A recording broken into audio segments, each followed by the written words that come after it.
Hello, everybody. Welcome back to another episode of Coach's Corner with Heck and King. I am producer Scott here in my dining room. We're about to renovate my office, so it's out of commission at the moment. Heck is out of the show tonight just for one night. The girls' sectionals are starting this week, and so they get the Friday games, and the boys are on Thursday. So Heck is calling St. Joe's game against somebody, and he will be back next week, though. Today we've got a lot of college basketball, maybe a little bit of college football. I think we're going to have Bennett Wise or Austin Huff that work for the local news outlets there in South Bend.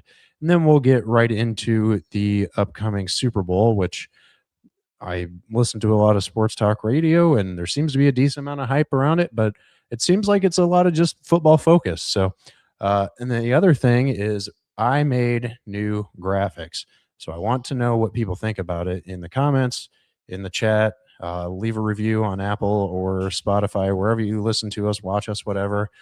I put some time into this. I hope it's good, and we'll find out here momentarily.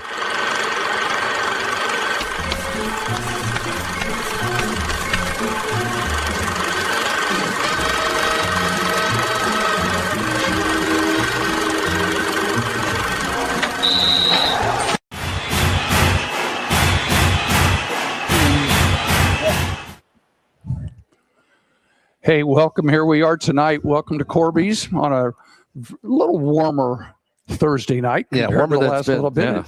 Yeah. I'm Pat King, as always, and if you notice, Heck is not here tonight. We've got Kenny Peterson with us. Heck has New Carlisle tonight. Yes. Yeah, the fictitious mayor of New Carlisle.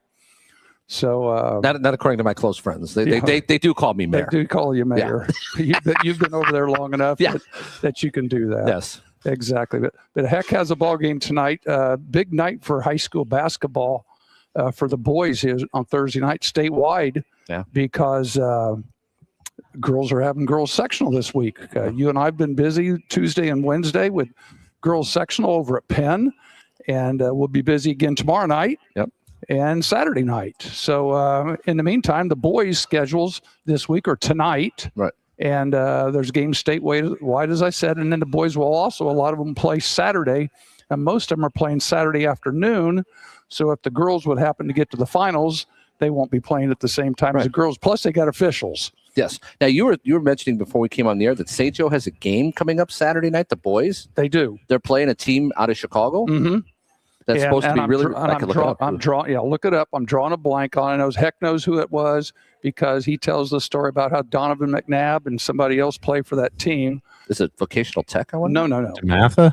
No, that's Washington D.C. We'll find it out here soon enough. But anyways, tonight the big game, high school wise around here, is over at the Hadaway Shack, Adams and St. Joe. Yes. And it's amazing how many St. Joe kids live in the Adams School District. A lot. Q says Mount Carmel. It's exactly who it is, Q. Thank you. Mount Carmel. Thanks, Q.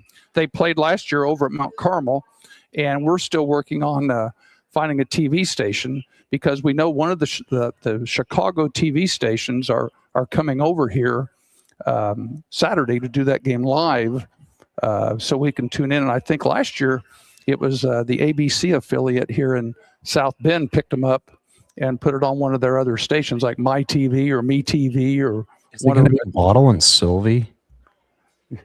Tom Waddle. AM 1000, yeah. One of those. So anyway, welcome. As I said, we're here at Corby's. We've got a nice crowd here finishing up that go home from work crowd that still hasn't. Some of them haven't gone home from dinner yet.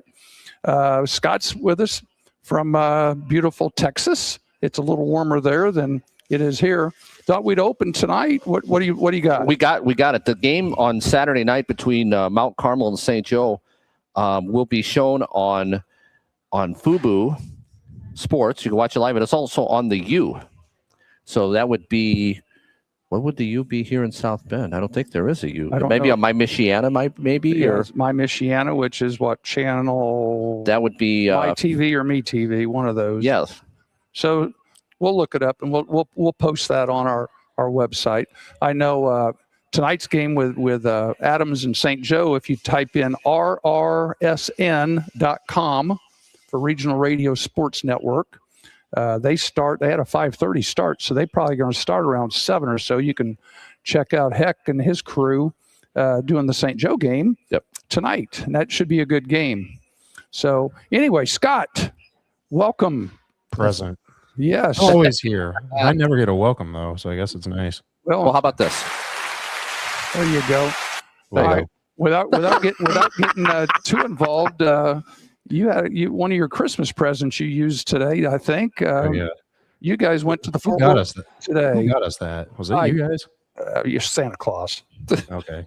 How's Yeah. that? We went to the Fort Worth Zoo. Also, Q said he liked the chalkboard thing for the intro. So Good. I figure we were kind of I was going for a throwback type of deal. You'll see that when we get to the advertisement interludes. Shout out to Sora AI video generator is how I did it. They did that. Cool. And so we'll see. I think they're pretty cool. But anyway, yeah, went to the Fort Worth Zoo. According to Maddie Parker, who's the mayor of Fort Worth, not as cool of a mayor as the mayor of New Carlisle, sitting there to your left. But anytime you sit around in the DFW airport and you hear, "Hello, I'm Fort Worth Mayor Maddie Parker," and then she talks about unforgettable family fun at the award-winning Fort Worth Zoo.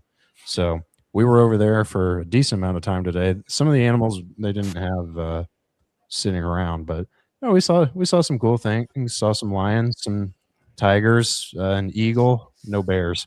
No bears. Oh, my. No lions and tigers and bears. Yeah, no Wizard of Oz unfortunately. advertisements. But they had some cool stuff. We saw a giant crocodile through a window underwater that looked like it wanted to eat us. Come get you.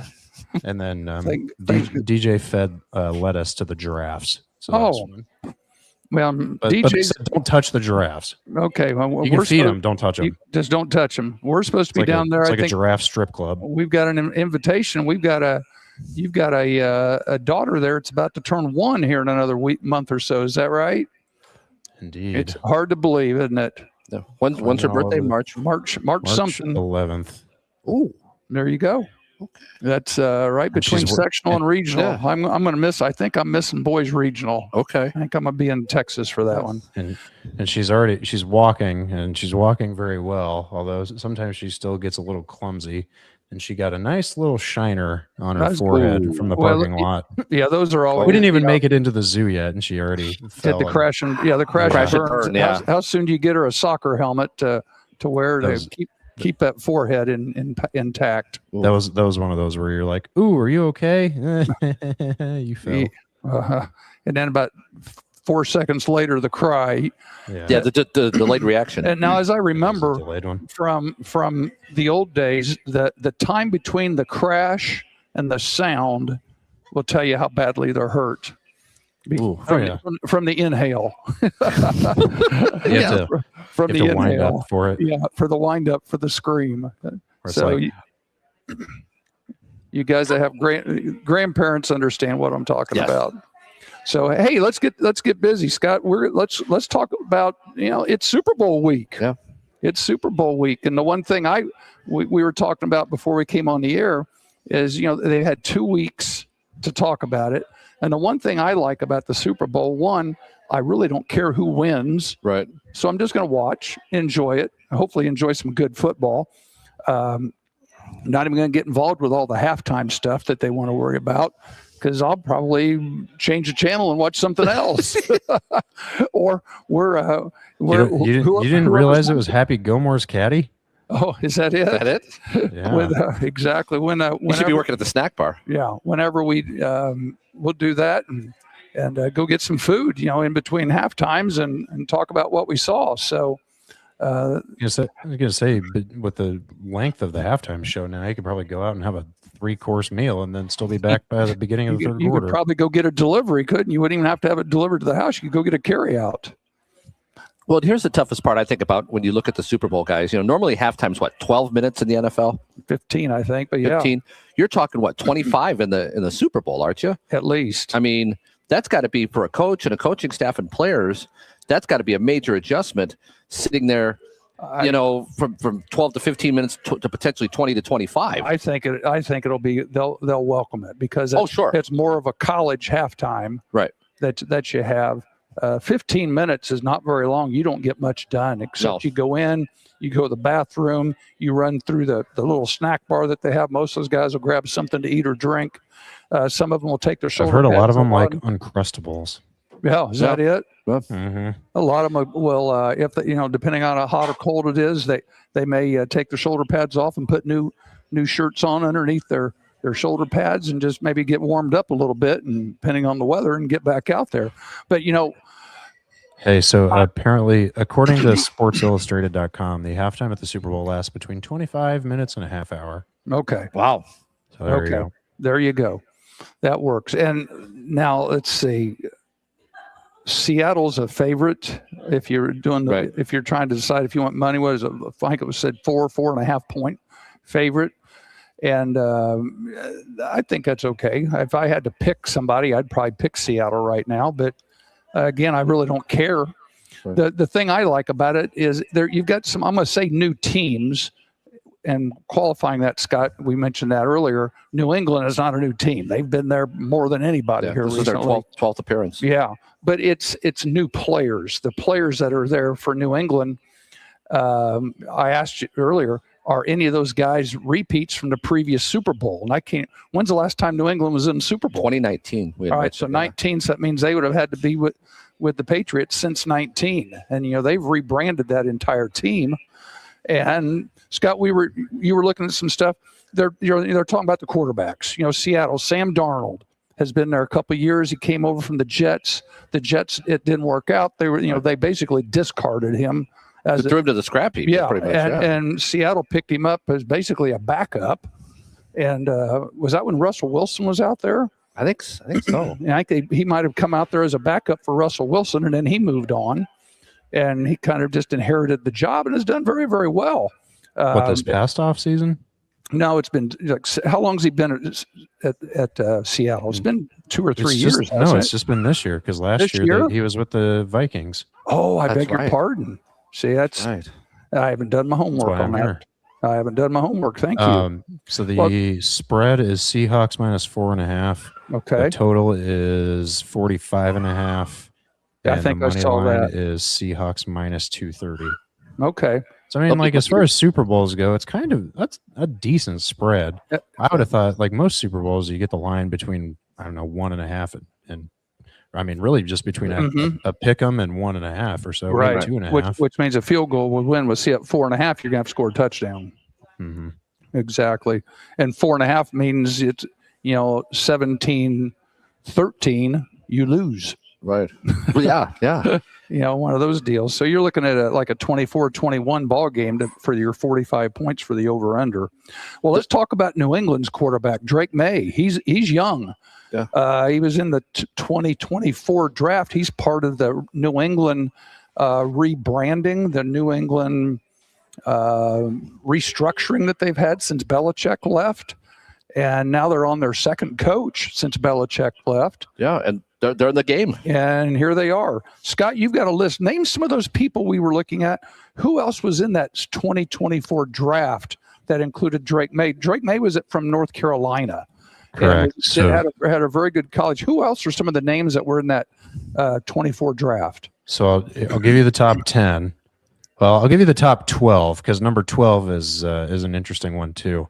It was Caleb Williams, Jaden Daniels, Drake May, Marvin Harrison, Joe Alt, Malik Neighbors, J.C. Latham, Michael Penix, Roma Dunze, J.J. McCarthy, Olu Fashanu, and then 12 was Bo Nix.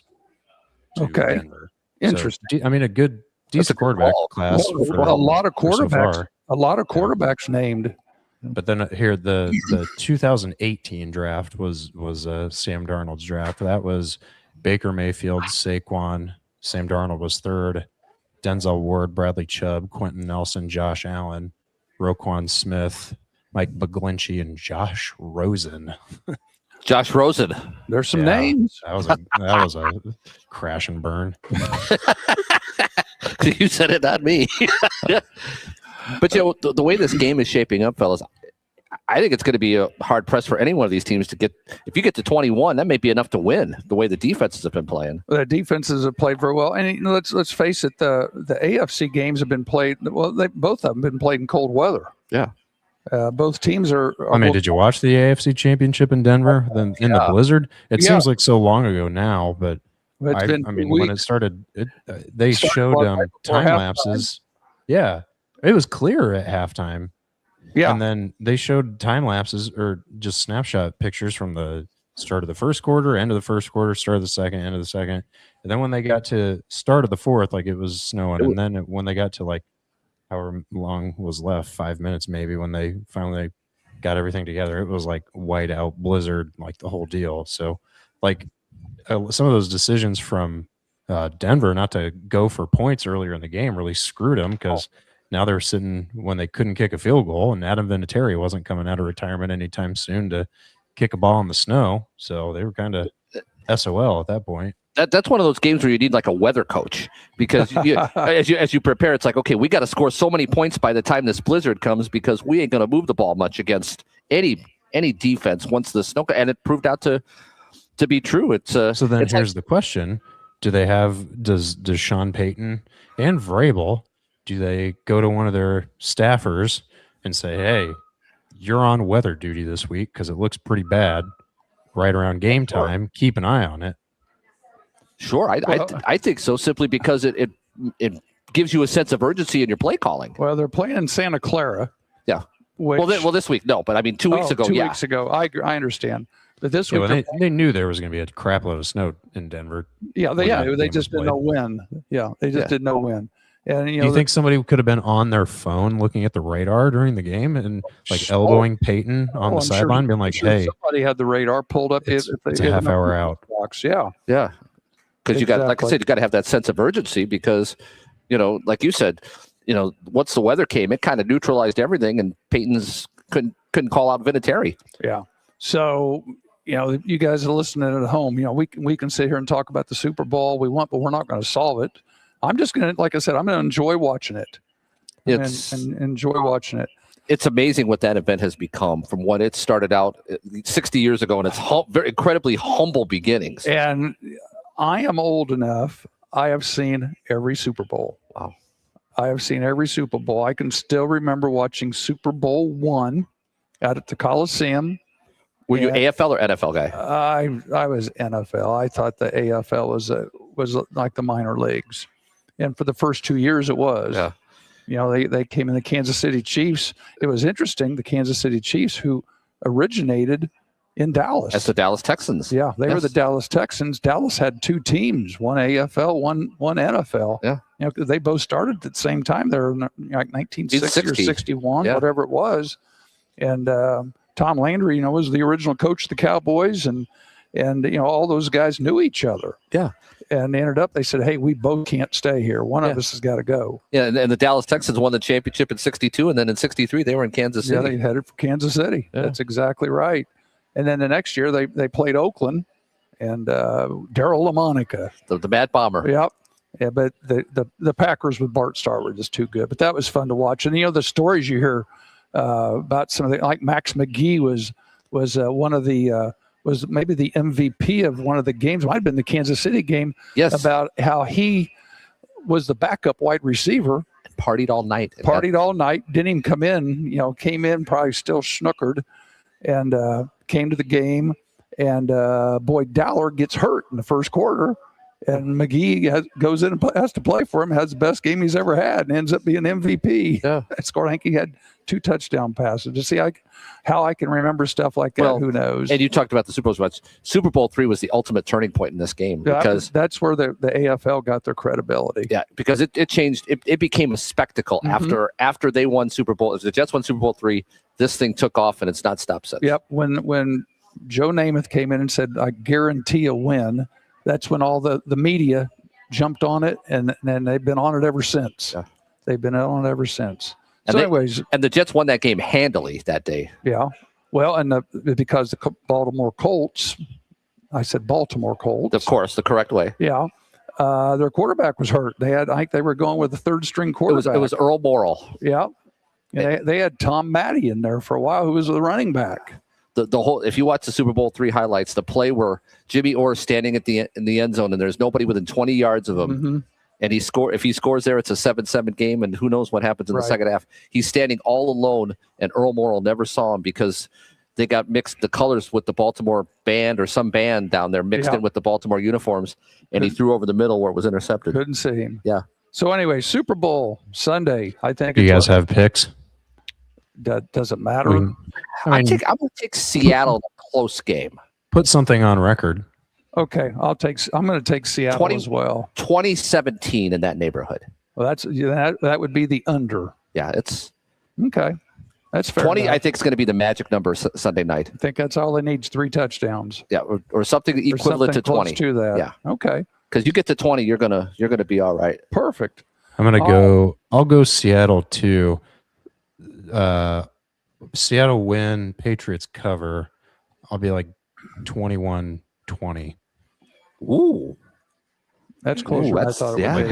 Have a field goal at the end or something like that. I'll and then if the Seahawks win, then maybe Mike McDaniel will spend 45 minutes with his children instead of just the normal weekly allotted half hour. Oh Lord, clip that, please. Oh Lord. All right. Well, hey Scott, why don't you give us a quick break? Let's take a break. We've got some more company that's going to slide in here next to us, and when we come back, let's talk about some of these NBA trades that we've had going on here the last couple days. Oh yes, Anthony Davis is finally out of Dallas. The nightmare is over. We'll talk about that next. Finding private health insurance can be stressful. What if it didn't have to be? I'm Tony Letcher, licensed insurance agent. I prefer to personally meet with my clients so I can get a better understanding of your needs and budget. I can even review your current coverage. I don't want you to be my client today. I want you to be my client forever. Call Tony Letcher today to schedule your free consultation or visit tletcher.com. On Funeral Homes in Mishawaka continues its tradition of families serving families. They provide burial, cremation, and pet cremation with compassionate personal care. Families have long trusted Han to guide them through life's hardest moments. Learn more by clicking the link in the show description. Looking to get your driver's license? Frick's Driving School in Mishawaka makes it easy. Take the official Indiana State driving exam right there in-house for just $65. No formal driver's education required. If you're 16 years and 270 days old, and you've held an Indiana learner's permit for at least 180 days, you're eligible. For more information, the link is in the video description. The Harbor Group Planned Wealth helps you answer the big questions like when to draw Social Security, how to manage investment risk, and what health insurance might cost. Wondering if you can earn part-time income after 62 without losing benefits, or if retiring could actually feel like getting a raise. For more information and for information about all of our partners, see the links in the show description and make sure to tell them that Coach's Corner with Heck and King sent you.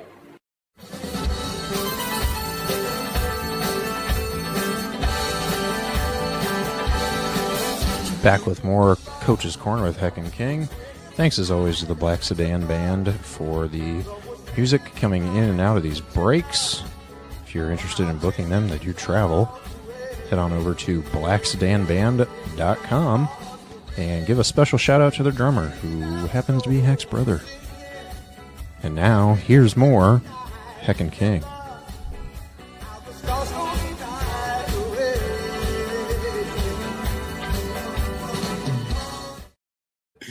Hey, we are back, and we're joined by Austin Huff from formerly the South Bend Tribune, and still occasionally the South Bend Tribune. I don't know what my title is anymore. I technically oversee, I'm the editor, sports editor for all of the South Bend reporters, sports reporters. So that makes me South Bend Tribune sports editor. Yeah.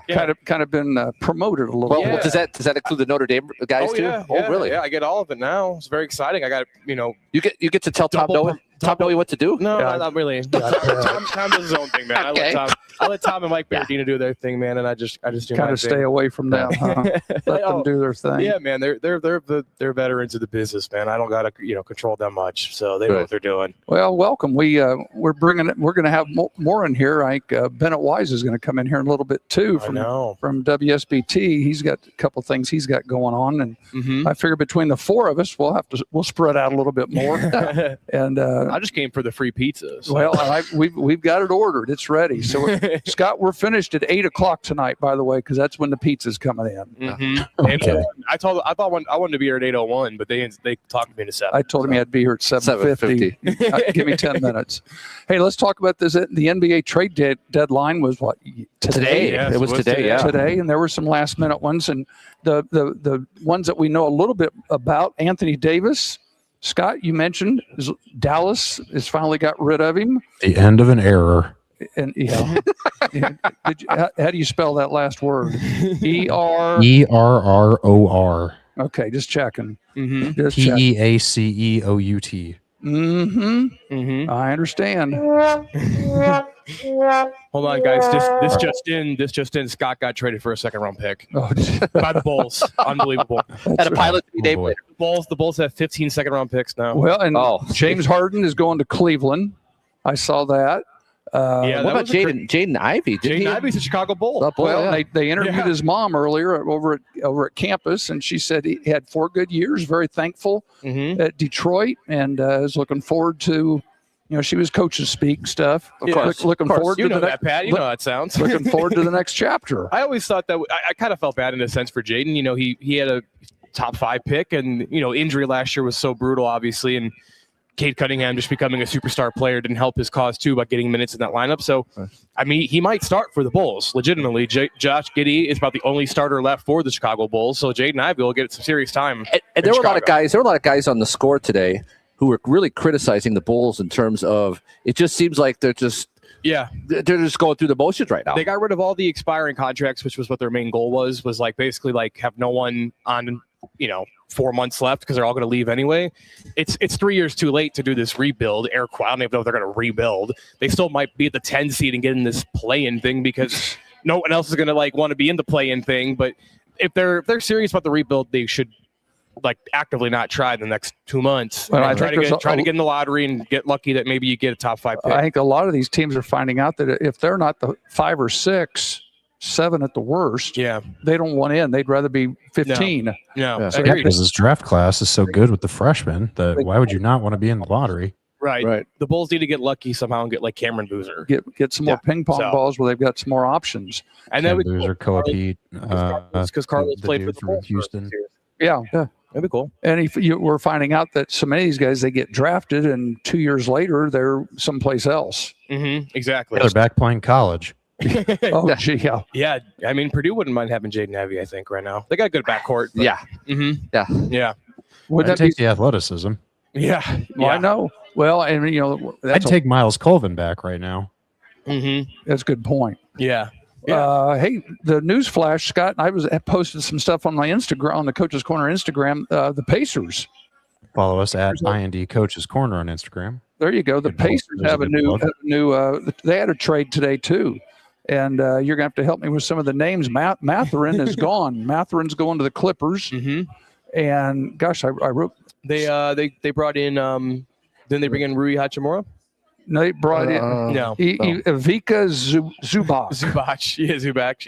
Yeah. And Kobe Brown, former Missouri grad. Kobe Brown are coming to the Pacers. The Pacers are giving up Benedict Mathurin, Isaiah Jackson, 2 first-round picks, and a second-round pick. And one of the first rounds is conditional for next year. So the Pacers gave up the next year's first-round pick. Yeah. So, but with the injuries that they had at the end of last year, I mean, this is kind of just a get through this year kind of thing, right? To maybe make another run at the title in 27, right? Get Halliburton back 100%. You don't want to rush. This is a wash year anyway. They're whatever 13 and 35 or whatever. They're battling New Orleans. They got 2 wins over the Bulls. They got 3 wins over the Bulls. 3 wins. And a chance to get a top 5 pick in the lottery. They're going to get the most number of lottery balls, hopefully. They're going to win more games than the Bulls the rest of the way, I think. So I'm afraid to look at the standings, but there's been a lot of changes. The Wizards might win more games as well because they got Q dropped us another comment. I'm just plugging Bennett Wise coming on later in the show. He's a big Washington guy. So. Q dropped another comment for us. Freeman Boys may win more than the Bulls the rest of the year. Dude, they better win more than the Bulls the rest of the year. They're going to win probably at least 7. I would say, God, you guys are killing me. Hey, It's pretty sad. There's a lot of season left still, Bremen too. could be, and talking about boys basketball, Bremen boys could be 18-0 next week going to this NIC championship game, basically with Jimtown. So they got Elkhart. Elkhart could be a tricky one for them coming up, but they got Concord too. 2 winnable games around that, and then Jimtown, and then Concord. Yeah, so they got some fun games coming up down the stretch. Bremen plays Fairfield as well on the boys' side, so some good games for them to get ready for the tournament. Well, you want Bremen playing Penn? That would be not as fun. So not this year. I want Or like St. Adams Joe. and Penn to play. In the they're NIC playing. again. they played last week. All right. playing. I want them to be good. Yeah. You see how much we care about the NBA right now. Mhm. There's going to be a lot of guys in different jerseys. I was I going don't know. How I was is going that? to ask. How's that going to help with the merchandise stuff? Yeah. Is that new jerseys? Are they going to be in demand? That James Harden Cleveland jersey? Mm-hmm. It'll be like the Mike Ditka sweater vest that he wore in the Super Bowl. That's for sale online. That they're asking $82,000 for. Oh, Where my God.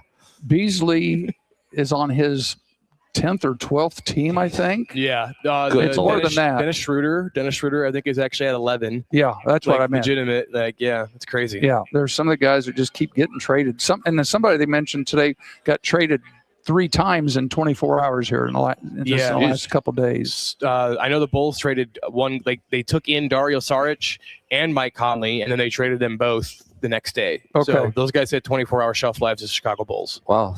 Thank God I didn't buy my jerseys because I would have been upset. So let me ask you guys, is like the NBA rumor mill and all the trades, is that more interesting and more compelling to talk about than the actual games? Because I've been reading a lot of stuff online that like the product this year and in several years past has just been terrible, especially in the regular season. Like it's completely meaningless. Yeah, I would agree. I mean, the NBA offseason is way more fun than the actual season. There's a lot more drama, and the playoffs. The NBA season doesn't get really exciting until the second round of the playoffs. Yeah, right. And I think a lot of that. Adam Silver needs to be studied with how he single-handedly oversaw the complete collapse of the NBA. Yeah, he's got the second most popular league in the world. Yeah, I know. Or at least the country right now, at least behind the NFL. Yeah, they've the one thing I've noticed is because Rob Manfred is 10 times worse than Adam Silver. I love hockey.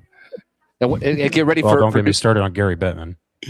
Yeah, and get ready for a big work stoppage at 27. Yeah, baseball. I know that's what the Cubs need to get their act together right now. Like the NBA is so lucky that the other major sports leagues have worse commissioners than the NBA. So like, if baseball was smart, they would really try to go for it. But like you guys said, they're going to have a big time work stoppage. I think after this season, most commissioners have like first couple of years they do a good job because they're new. Like I thought Adam Silver was doing a pretty good job. Like he got kind of a gift right away with the Clippers, Donald Sterling stuff. Like you better nail that, otherwise it's going to be like he got a good couple of years in there. And the NBA has grown, I think, but like this year even it's like, okay, so the games on Monday are on ESPN, Tuesday it's on Amazon Prime, Wednesday it's on Peacock, Thursday it's on ESPN again, like, you know, Sunday night basketball, like hey the best part is when the games are on NBC on Sunday nights, you know, that leaves Bennett to have the whole local news to himself there at 11 o'clock. Yeah, he gets the early bird. He's got the 10 o'clock and the 11 o'clock. And I would never try to plug technically our reporting partners. Bennett, I guess I am not really self-interested technically. There is a microphone here if you want to defend yourself. By the way, guys, I totally forgot. I decided to show up today wearing my Mike Megacy 400 Wins T-shirt for the group. He gave this to me last year, and I just figured this would be a nice touch for the show. If you want to sit over there next to the camera, help he plays yourself. tomorrow night. He plays tomorrow night. Yeah, number one Marquette Catholic. Well, that there won't be no more 400 win shirts you'll be giving out after tomorrow night. He's got like 420 now, 425, whatever. Well, 426 will have to wait till next year. Yeah, probably. All right, remind me where he's coaching. Westville in LaPorte County, over next to the prison. Yes, over next. Yes. Is this thing on? Oh yeah, there you go. Hey, there's Bennett Wise off camera from WSBT. We're going to put Bennett there. I'm on camera enough. It's okay. We could, I don't know.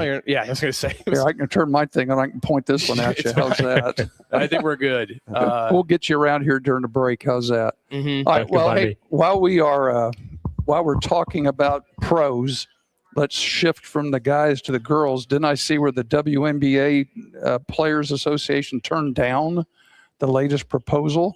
Are they still going to play this summer? And does anybody really care? I don't know. I don't think they're. It's looking like it's going to be a true work stoppage. It seems there's still some disagreement over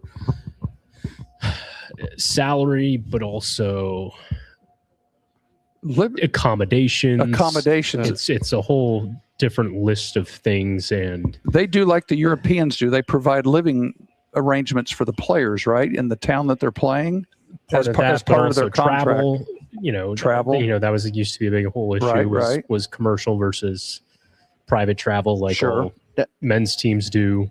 There's a whole host of different issues that are holding this up at the moment. But then I think that also can trickle down to the college level, because so many more players have an extra year of eligibility, and if there's going to be a work stoppage, why go? Why go? And you can still make plenty of money playing in college. And honestly, I think we saw it locally with Olivia Miles. You can make she's probably making more money at TCU than she would in the WNBA right now. You know what I mean? So that's fact. I mean, she's in a commercial for for Venmo that I saw 5 times last night watching the IU game or whatever it was 2 nights ago on repeat. So of course. So it's the Caitlin Clark effect, basically. Like Caitlin Clark's become this global phenomenon, and it's kind of raised the awareness of the league.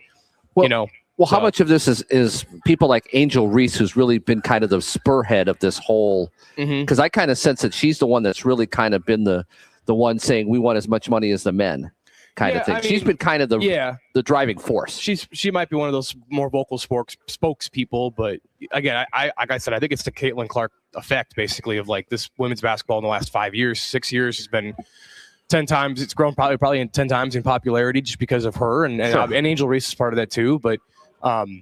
It's like, okay, like if you're going to capitalize on, they got to capitalize on the moment. Like, I don't blame the players for being like, no, like this is our time to kind of like strike while the iron's hot.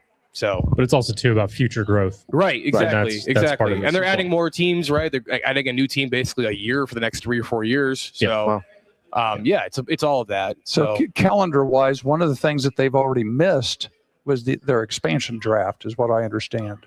That was supposed to have already taken place.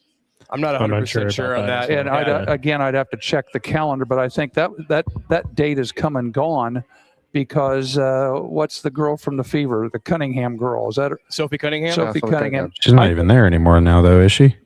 I think she still is, and that's. But she's unprotected, so she will be one of them that will be available in that expansion draft if and when it happens. Yeah. So but. I think she has picked up more off the court endorsements really than anybody.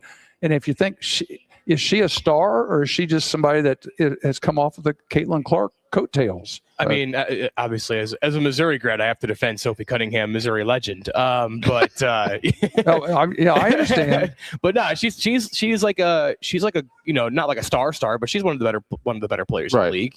Objectively, she is. So she was probably the 4th best player on the Fever.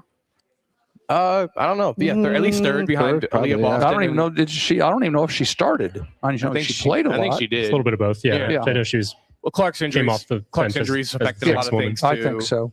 I think so. So anyway, WNBA, stay tuned, right? Yeah, it's pretty much what we're all doing right now. Stay tuned. Wait for the lawyers. That's right. Right. Good point. Just what everybody loves to hear. Wait for the attorneys. Yeah, that's the biggest factor. Hey, let's talk some college basketball. We could probably spend the rest of the time talking about the colleges. Last night, last night as Miners, we had a bunch of upsets last night. Yeah, beautiful. Michigan State went down. Michigan State loses. I didn't realize Gonzaga lost till I lost Portland State. BYU, BYU. Portland State. They said that is the was the University of Portland. I think it was Portland. Wow. Yeah, because they not the Trailblazers. Yes, it was purple. The biggest. That's the biggest upset of the season so far, because that was like, I wouldn't say last place, but they're back in the pack in the West Coast. BYU is kind of struggling right now. BYU's at the struggle, and their schedule has gotten harder. But that Oklahoma State game is a win. That's a game you should win. And you got to go through Arizona. Right. One of 2 undefeated still left in college basketball. Right. Exactly. That's what you were pointing at. I was pointing at Bennett. I don't know if you know this. He's a Miami of Ohio grad. Oh, yeah. Yep. So and we can. They're doing 23-0. 23-0, baby. Yeah, they had a 23-0. couple. the women's team is also winning the MAC. But So they've yeah, had crazy. two close calls, right? The last They've had a two couple. games, the last 2 or 3, 4. okay, have been down like to the last play of the game. Yeah, we've had 2 overtimes. Buffalo missed a last-second shot on Tuesday. I saw that. Very, very much gripped to that game. While also sitting beside Chuck Freebie watching that game at the Penn girls sectional. Ben Wise multitasker. That's right. Got to do it. And a big one coming up this weekend with the MAC Sun Belt Challenge. They got Marshall, who's 14-8 and near the top of the Sun Belt, and then after that, you just got to get through the MAC tournament. Well, I looked at some of the other conferences. I did the Power 5, and like you said, Miami's 11-0 in the conference. Yeah, but the women are also 10-0. I think. By the way, I think Zartman, Warsaw Zone, gonna head there next year. That's right. If they end up finishing undefeated in the regular season, but like lose in the conference tournament, they got to be in. Yeah, still. that is a lot of the talk at the moment. Is they finish undefeated, they get to the conference tournament semifinal. Do they end up getting an at-large bid? And a lot of Final Four, a lot of Final analysts two. are they better hinting get. towards They better, yes. they better get it at. I mean, I don't care. I don't they care are what level you play. If you go 32-1 or whatever, Well, that's a tournament team. Well, Especially when you have one of the top offenses no in college disrespect, basketball. no disrespect to my alma mater, Missouri. I got to bring them up again, but we're living on the bubble right now on the men's basketball side. Like, I would almost want Miami to go in over Missouri. Like, I don't want to watch Missouri anymore. They're like killing me right now. Miami deserves that spot, like over Missouri right now. Like, this has never happened in my lifetime. He better. So I am embracing it. You're enjoying he better enjoy it. It's like Wally Indiana Zerbiak went on his run That's right. the month before I was born. So I will take this. He better hope that Hunter Yurachek is not the head of the NCAA men's basketball committee, or else you're really going to get screwed. Yeah, well, might be in that case. maybe it's the Ball State athletic director, and that'll really get over Miami. Yeah. Well, and the reason I mention that just Akron is 10-1. Their only loss is Amy. So what Battle of the Brothers. So John let's and do a Travis what Steele. if, because it's been several years ago, but there was always talk that certain conferences, these mid-majors, and I'm going to use the Missouri Valley for an example. Sure. The conference champion would always mysteriously lose in either the semifinals or the final game to somebody else because they had one automatic bid. And they're saying, well, hey, we were conference champs. We should be in also. So what they were doing then, Missouri Valley was, among others, the American Conference, Conference USA, where some of them, they would do this basically on purpose, but they'd never admit it, hoping they'd get 2 teams in the tournament. Right. And I think so there's here a couple again, the conferences. MAC, when's the last time the MAC had 2 teams in the tournament? Oh, God. Yeah, you're thinking. World War II? Like, couldn't tell you, honestly. I don't Yeah. But I mean, when half the teams couldn't field teams because of the war? Like, Yeah. When's the last time the MAC had 2 teams in the tournament? The great example of what he's kind of talking about is like when we saw with Indiana State a couple years ago. Like, they were the best team, but they had a couple losses, and that hurt them.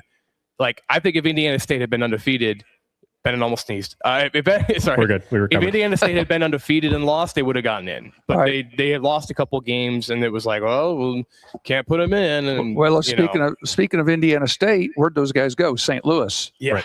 So look how great they're doing. In the top 3 mid-majors. I was going to say, if you want to include Gonzaga, it's you're Gonzaga, looking at St. Louis, and Miami. Mm-hmm. The Atlantic 10, which nobody ever hears anything about anymore. St. Louis is in the Atlantic 10. Figure that out on the Mississippi River.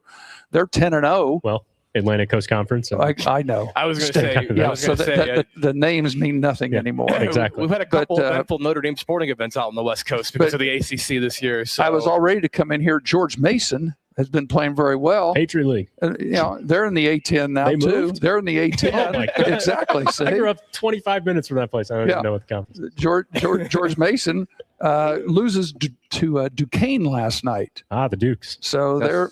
What conference are they in? I know. They have to be in the A10, right? Yeah, they are. They are in the A10. Yes. They are in the A10, and then VCU's 8-2. Now, how many of those teams are going to get in the tournament? 1, typically 2. One, maybe 2. Depends on who. Dayton always sneaks in there. That's off of your reputation, right? Yeah, they wanted to sell tickets for the first 4. They get Dayton in the first 4. Here's some trivia. Where's Duquesne? Pittsburgh. That is correct. Right? Yeah, you're right. Bennett's got it. It's the Harvard of Allegheny County. There you go. I got a friend of mine who was an offensive lineman there. That's a Short East stint Coast in the guy, NFL. so he Well, knows. and it's always interesting. You pull the I substitute teach every once in a while. I'll pull some of this stuff out, and like people don't know where Notre Dame is. They think it's out on the East Coast someplace. It does sound like an East Coast school. I mean, it pretty much in Paris, is. right? Yeah, it's right. The Hunchback. They call it Versailles, actually, and so that's where it is. It's in Versailles, Ohio. No, that's actually there's a Versailles, Indiana. Yeah, that too. Yeah, it's pronounced Versailles in Missouri. So again, where's Creighton? Where's Gonzaga? Spokane, and Creighton's in North Carolina. Creighton's in Omaha. Creighton's in Nebraska, Omaha. Yeah. Nebraska. Yeah. Wrong end. Yeah. So just again, it's just Where is the University of Nebraska? good It's point. in Lincoln. Lincoln, Nebraska. Yeah, there you go. I lived there for 6 months. I know way too much about geography, so There you go. you will not stump me. So I was looking through some of these Joliet Junior College. these colleges. Joliet, Illinois. Is there, Sheboygan? is there a Manuka? There's a Manuka community. No, we all went to Joliet Junior All right. College. So who's leading the Mountain West right now? We always, Mountain West was a big thing San in Diego football. State. San Diego State. You're exactly right. They're 10-2. Yeah, I and saw the believe it or not, projection. Did a great game with Boise State a couple weeks a ago. couple weeks ago. I know. Kyle and your Kyle and I were watching it randomly till like 2 a.m. It was ridiculous. Your other two teams are Utah State and New Mexico, and they played each other last night. Utah State's also 10-2. So you got two teams in Mountain West. Santiago, of course, that founded are- by the Germans. All right, let's take Let's care not of say the next time. let's take Next care of the line. elephant in the room here. Talk to me about the ACC. Men's side, women's side. Men's side. Oh boy. Last night, our poor Irish. Our Irish. Now, are they? They're bad. Is everybody going to play this year? Did they changed? They were talking about changing where everybody is it the ACC where you only take 15 teams or 8 instead of 18, Yes, or is that with somebody else? Yes, the bottom 3 teams will not make the conference Is that tournament. still- top still- 15 make the ACC tournament. Okay. Currently, As Notre of- Dame is tied. Yes. Well, before The Big Ten is Louisville, also doing they were that. also tied 1, for 2, 15. 3, 4. As of now, Notre Dame would not be in the. There's 5 teams tournament. with two wins. Correct. Mhm. Yeah, they're in that. It is the hell zone. a must win for Notre Dame this Saturday against Florida State if they really want to, I think, stay around this Yeah. ACC tournament. Florida State has 3 wins. Yeah, they needed this game on Saturday. If they're like 2 back with 6 to go, it's going to be hard to catch. And especially too, if you win 2 games, then you have to start really having that serious talk with Marcus Burton of, okay, do we bring you back? That was my next topic, so Or go ahead. Do we let him sit and try and do another year? That was But my also, next topic. My uninformed opinion. I don't have any inside sources on this. I think he's injured more than they are letting on, and I think he was never going to come back this year. I don't think it was the plan. However, especially with the chance of medical redshirt. Seeing his progression from his injury to going from scooter and in boot, because I'm down on the floor. I see him every game. I know. He's went from the scooter and boot to just the boot to a Takeo brace, which is basically a brace that was founded at Notre Dame that helps with the mobility of the ankle. Right. And then about 2 weeks ago, nothing. So, and he was jogging up and down the court. And I know Micah Shrewsbury has hinted that he's doing better. Still no timeline at this point. So again, you have to truly evaluate where you truly see yourselves. And if you say, maybe if we get into a 13, 14, 12 spot and maybe probably more on the 12, 13 seed for the ACC tournament, okay, well, do we bring him back? And my personal opinion, no. If you could preserve a redshirt year, realistically, you do that. If they win one game, they might, then they're looking at NIT. Right. I don't know. I don't think they're good enough to make the NIT. Is that worth it? If they go to the NIT, is it worth bringing him back? If it doesn't kind of get his eligibility, sure. Why not? Then you start looking into the crystal ball. Let's say they pull the plug on him and give him for another year.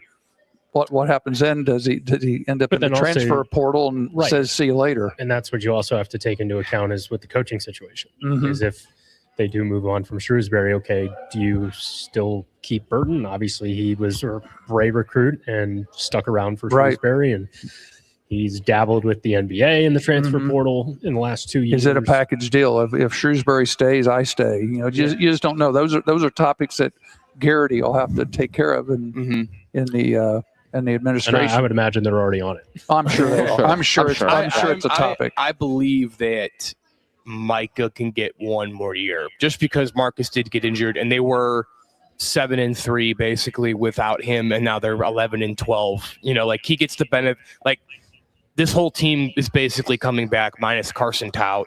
So, you know, Duke get some recruits, get a transfer in with Burton. Can we make another? I don't think Jalen Harrelson's going anywhere. Like, I was going to say, don't they have a really good recruiting class next year? I don't know if it's. I mean, it's fine. It's not as good as this year. Right now, they only this year's one was supposed to be the one. Yeah, correct. Oh, that's right. Next year they have One or two guys coming Sanderson, Caleb. Yeah, Caleb they've got Sanderson another one coming in from and Lalamere. Gon or Denny Salongo, who is the Sandersons are his legal guardians. So you basically, and then you also have Nick Shrewsbury. So it's three guys coming in with familial ties. You mean Braden Shrewsbury? Braden. Yeah. You said Nick. No, Nick's coming in. Nick's the young one? Yes. Who's oh, God, I always get them confused. From the high school sports center, man. Bro, Come on. What are you doing here? I'm Notre Dame, too. I got Notre Dame on my brain, man. Give you a chance. Just giving you a hard time. Shrewsbury. Just flash the shirt. So, and Ordene Salongo is a girls' true basketball guy. 7-footer. So having that size come in as well from a high level like Lavamere, it's valuable. Well, in 2 weeks, the Dukies come to town. February 24th. It'll be the only solid of the year. It's not marked on my calendar. It's a Tuesday, by the way. I know they play. I know they got like 6, 7. All right. Well, 7, 8 games left. let's talk about the top of the top. Duke's unbeaten. Really good. Can I cut you off real quick? Sure, cut me off. Q came in from the top rope and said it's not the Sweet 16. Isn't it a little early for Gonzaga to start choking games? Choking games. Q, you are on your game tonight. Q, thank you very much. Mean. We may just have to get Q on here one night and let Remember him. when Gonzaga went to the let national him title join game us. twice? Crazy. Oh boy. Yeah, nobody saw the one. Oh yeah, the Nobody one was there. COVID. Yeah, That's but true. they lost to North Carolina. People forget about that one a lot. That was All right, Duke unbeaten. Remember Jalen Suggs hit that Right. shot from half court? Jalen And, Suggs, nobody remembers? That nobody. I don't remember. Was that because you don't remember, or is that the age coming into effect? Yes, all the above. All the above. MagicMind.com. You just promo code Coaches Corner 20. There you go. That sounds real. I'll go with that. We'll go with that. Hey, believe it or not, here's who would thought Clemson's only one game back? They've only got good. one loss. Clemson's having a good season. We just saw UVA a couple weeks ago here on double overtime. The ACC, I think, probably had one of its worst years of all time last year. Like, just competitively, it was not great. This year is a nice bounce back for the conference. They're going to get 5 or 6 teams. Well, I drew a line on here of everybody that's above 500. There's 2, 4, 6, 7 teams, including Louisville from last night, who's 6-4. Miami, NC State, for North Carolina, the Tar Heels, UVA. Saturday, the round one, the game of the century, Duke at North Carolina. Beautiful. That's always the best. That's always a fun And one. I like both schools, but I think it's a little better in Cameron Indoor than the Dean Center. No disrespect to North Carolina's home court. So Notre Dame, I like it better at Duke. It's just it's a smaller, more intimate venue. It's louder. So. Yeah, I don't like Duke personally, but I just think the game looks better there. That's all I got. Don't hold back. Tell us how you feel. Florida State's in town to play Notre Dame. That's a 4:00 game, so you guys can go cover that and then get home in time to see the start. The start of North Carolina and Duke. I will not be. I will be going straight from the Notre Dame game to girls basketball. You got section. girls basketball. Yeah. They don't start till 7:30. So not at Marion. So gotta go home. They're going early. The 3A1 at Marion's a 6:00 start on Saturday. Oh boy! So you got Clemson, That's breaking California. news to me. Way to go, Austin. Thank you. Syracuse. Unless they changed it on me. Syracuse, UVA. Monday night, NC State and Louisville. Tuesday, Carolina's back to work. They go to Miami and Duke's at Pitt. So they both hit the road after their Saturday game. So they've got a quick turnaround Saturday, Tuesday. So that's not an easy stretch going from North Carolina to Miami. Yeah, Those are two exactly. Two tough games. So the ACC is going to be, got some good stuff going on. And I've got them all here. Run down. Big East. Big East, I think, is having a pretty good year. They're top heavy. Loaded by Long time. UConn and St. John's, You throw in Villanova and Seton Hall. That's pretty good stuff. Yeah, Big East is it's not what it used to be, but it's still pretty darn But they good. still have those teams up there. Just to confirm, by the way, it is a 6 p.m. start at Marion per Max Prep's and IHSA website. So everyone else we'll- like 7:30. We can still make it work. Yeah. I just wanted, well, I shouldn't have told my competitor obviously that it was a 6 o'clock I mean, start. I would have found out. You guys are killing me. Last It's night, my off day. Give me some slack. last night Villanova beat Seton Hall. That I was worked too much. they're both going to be the top 4 seeds in their tournament. Georgetown surprised Creighton. Yeah. That's a little bit of a surprise. My poor Butler Bulldogs, they can't win a game. Providence had won 2 games, and Providence beat them at Butler. Oh. Yeah. I'm going down there Philly Bizjack had 2 free throws at the end of regulation and missed them both. and he's like an 85% shooter. Yeah, Yeah, he was that- perfect that was on the night and then missed 2 in a row. I got to go to the Pat King School of Free Oh Throws. Lordy, yeah. 2 for 2. They I think that was at least one. That might have been 2 overtimes. You're killing me. It was. We watched it all last night. It was on Peacock. The big game, the game of the century in the Big East is tomorrow night, by the way, at the Gardens. UConn and St. John's. That's always cool. That's a throwback. That'll I be need fun. Patino in an all-white suit with like a red Patino tie. and Hurley. I How's need it. that? I need Hurley drinking his weird juice stuff The on the sidelines. The Patino going Mafia crazy. will be out. Yeah, it's gonna look. That'll it's be gonna fun. Awesome. That'll be a fun one. That'll the be a Garden is fun hopping one. again. Yeah, that'll be a fun one. They'll fill that place up, and then they go on from there. So Big East is doing really well as we go. Here's one of people around here don't talk much about. It's the Big 12, but yet the Big 12 Dangerous.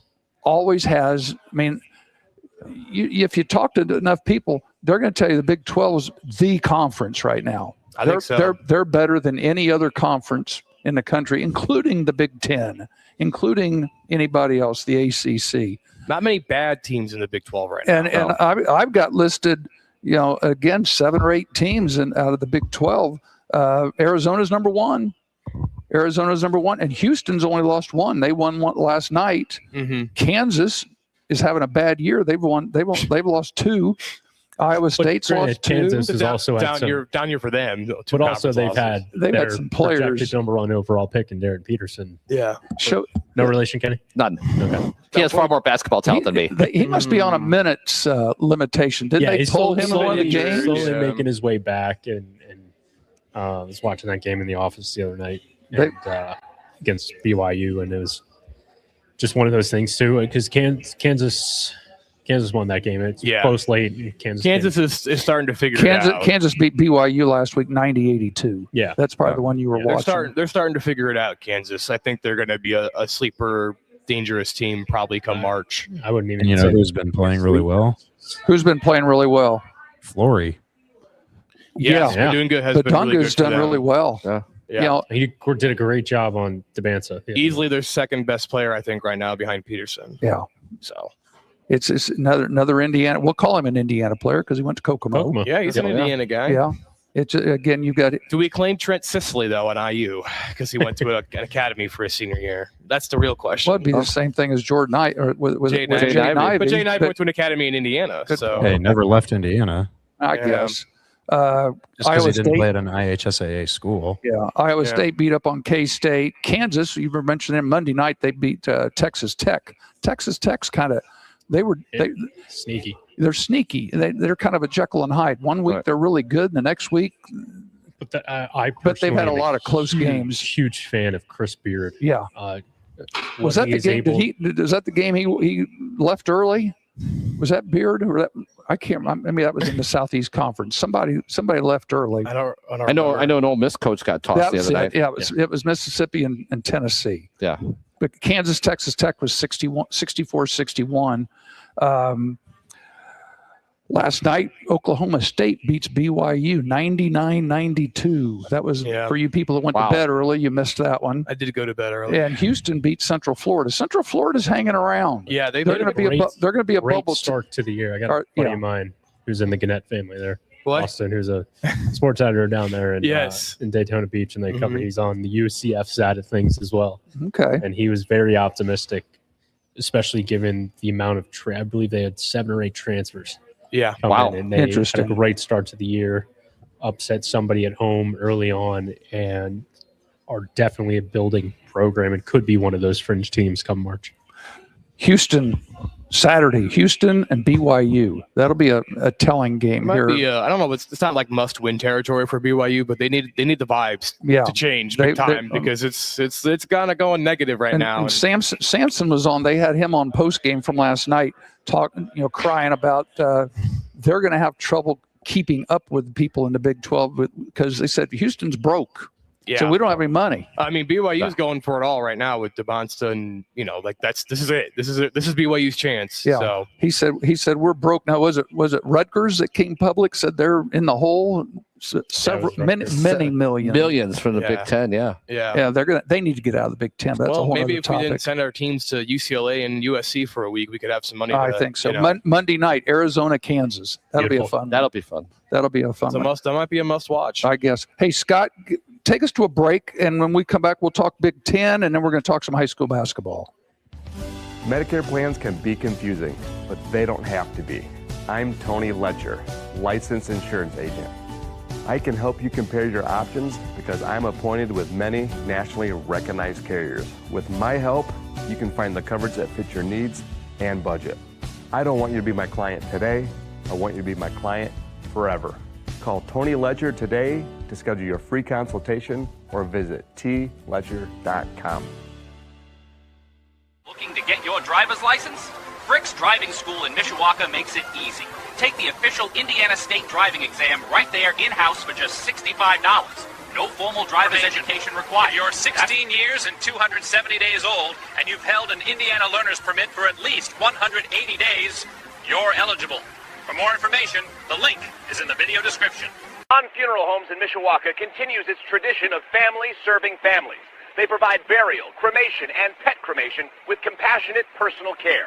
Families have long trusted Han to guide them through life's hardest moments. Learn more by clicking the link in the show description. The Harbor Group Planned Wealth helps you answer the big questions like when to draw Social Security, how to manage investment risk, and what health insurance might cost. Wondering if you can earn part-time income after 62 without losing benefits, or if retiring could actually feel like getting a raise. For more information and for information about all of our partners, see the links in the show description and make sure to tell them that Coach's Corner with Heck and King sent you. Back again with more Coach's Corner. Shout out, as always, to the Black Sedan Band. Now in their, well, they've been with us since the start. We'll just say that. They do travel, so if you're interested in booking a great cover band, go to blacksedanband.com, or you can check them out on YouTube after you're done watching us, of course.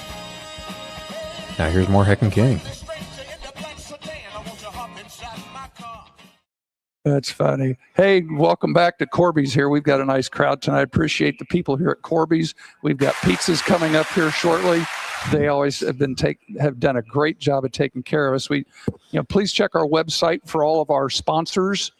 We've been very appreciative of them, and I'm appreciative, believe it or not, appreciate these three young men. So I'm probably 3 times their age. Well, Kenny's probably half.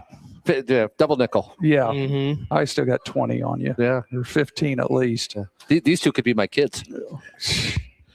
I don't want to think about that. Neither do I. You're younger than Scott. How old are you? Me? I am 31. There you go. Scott. 5 years. Got you by one. Split the difference. He's got you by 1. You're right between 31, them. 31 years and 1 month. There you go. You got any more gray hairs than me? I got no hair. He cuts them short. Yeah. This is like this won't grow for 6 weeks at least. I got to cut on Tuesday. He's got a Rogaine commercial coming on. He's in sponsorship. I need that Brian Urlacher stuff. There you go. Yeah. Hey, let's talk Big Ten real quick. We've got IU's playing pretty well, and then they turn around and stub their toe the other night on the road. And Purdue needs a win. Right. Purdue's being exposed a little bit. They smoked Beat Maryland by 30. Maryland needed that one.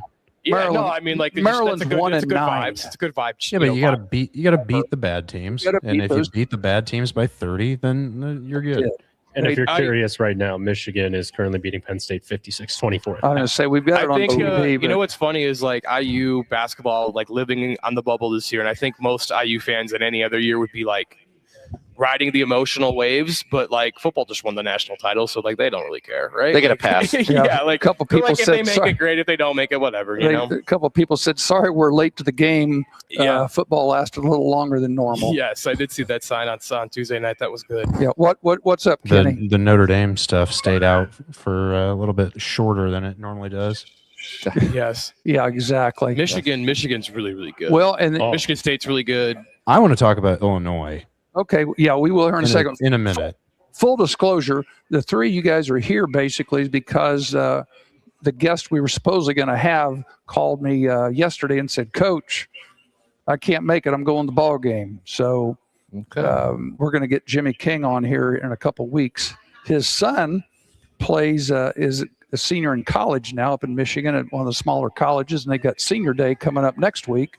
So I think Jimmy's going to be on in 2 weeks. But Jimmy King of the Fab Five is going to join us and talk some Michigan basketball. That's pretty cool. And one of the topics we were going to talk with him is NIL's coming to high schools in Michigan next year. Yes. So I think it's effective now. And you can do it right now. I was going to ask him because he's very involved in the high schools up in the Detroit area. And see how that's, what's going to happen. Maybe look at the pictures and see how that's going to happen. It's purely just like if you want to do like an ad for like McDonald's or something, that's fine. Like there's not going to be collectives. There's not going to be schools raising money. Like go find your booster club and get money. Like if Nile and Goins wanted to like, and Brandywine and Niles wanted to like sponsor the Main Street coffee shop or whatever down there, like that's fine. But like Prime Table, Josh Hood is not raising money for the Brandywine girls basketball NIL collective right now. Or a car deal. Could you car imagine that? That'd be dealership. very entertaining. Number one team in the state of Michigan right now in Division III. They are a machine. Yes. Well, Again. Can they win a state title this year? Sure. I mean, we don't want to see another press conference where he goes off on private I schools love again. my social media interactions after that, though. That was a lot of fun. So. That was interesting. Yeah, it was. That was my first viral tweet. It wasn't my last. Well, so. speaking of the Wolverines, they are in first right now, along with Illinois. And I think what's unique about those two programs is they're gigantic.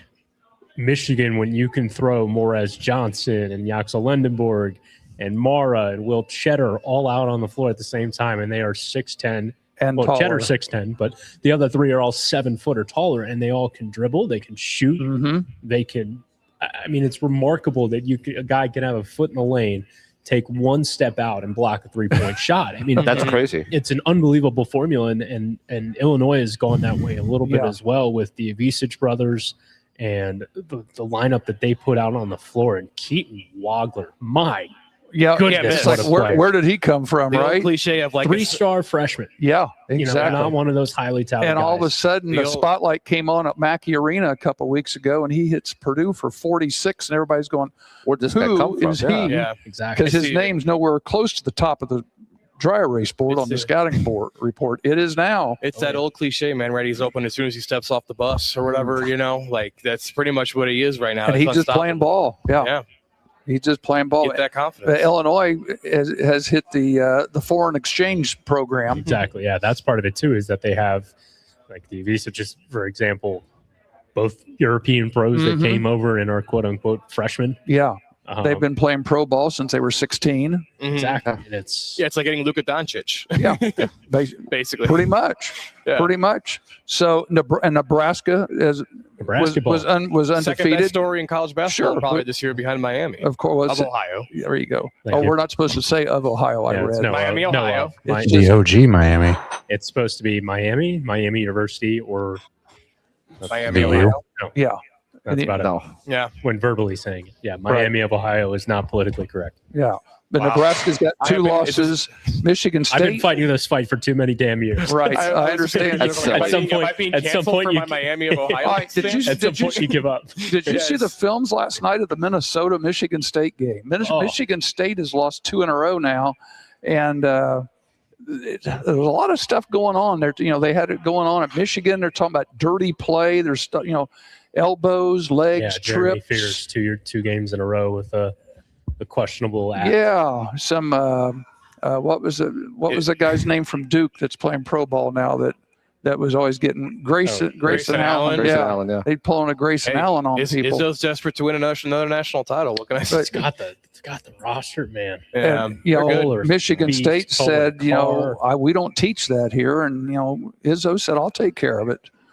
But even if there's somebody who could take care of it, it's exactly. It's Izzo, yeah. But, last week, since our last show, Michigan and Michigan State played last Friday night. That was the primetime game, 83-71 Michigan. IU, that huge game they had out in Los Angeles, 2 overtimes with UCLA, 98-97. And then they turn around the other night and they lose to Southern Cal, 81-75. So IU splits their West Coast swing. Watched most of that game. You could tell IU was just exhausted. That's always tough to do with that West Coast swing during the middle and double OT 3 days later, earlier. Sunday, the primetime game was at the time, Illinois and Nebraska. And it was a close game, 78-69. Now, that's the second time they've played. I think the home team has lost both games. Right. So they've split. Yes. Purdue beat up on Maryland, as we said. Iowa beat up on Oregon, which they should have. Tuesday night, UCLA beats up on Rutgers.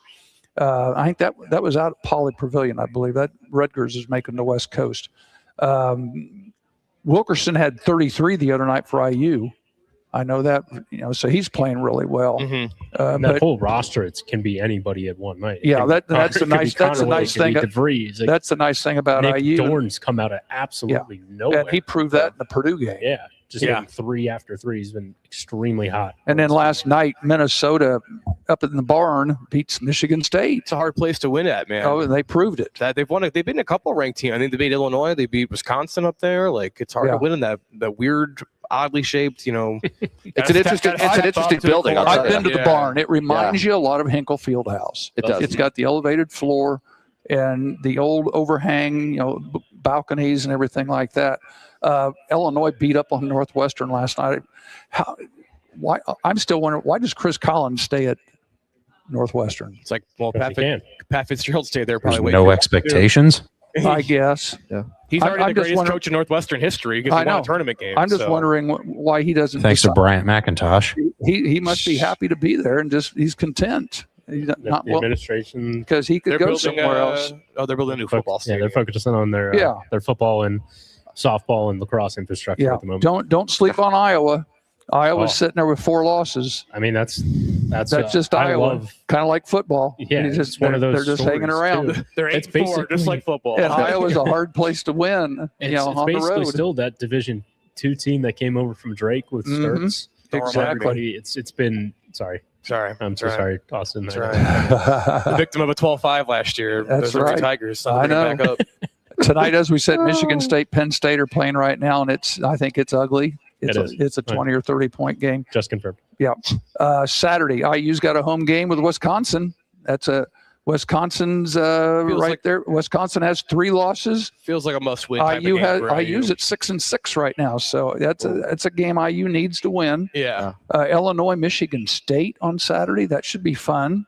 Purdue and Oregon, I believe, is Sunday. Purdue and Oregon is Saturday. Yeah, and I think that's a home game. That is Berrien Springs native JJ Frakes coming back to Michigan guy, but going about as close as he can get. The Midwest. Yeah, exactly. He's coming back and then to your big game on Sunday before the Super Bowl is Michigan at Ohio State. Lovely. And that's that'll be a bloodbath. Anytime it's Michigan, Ohio State, you just never know. No.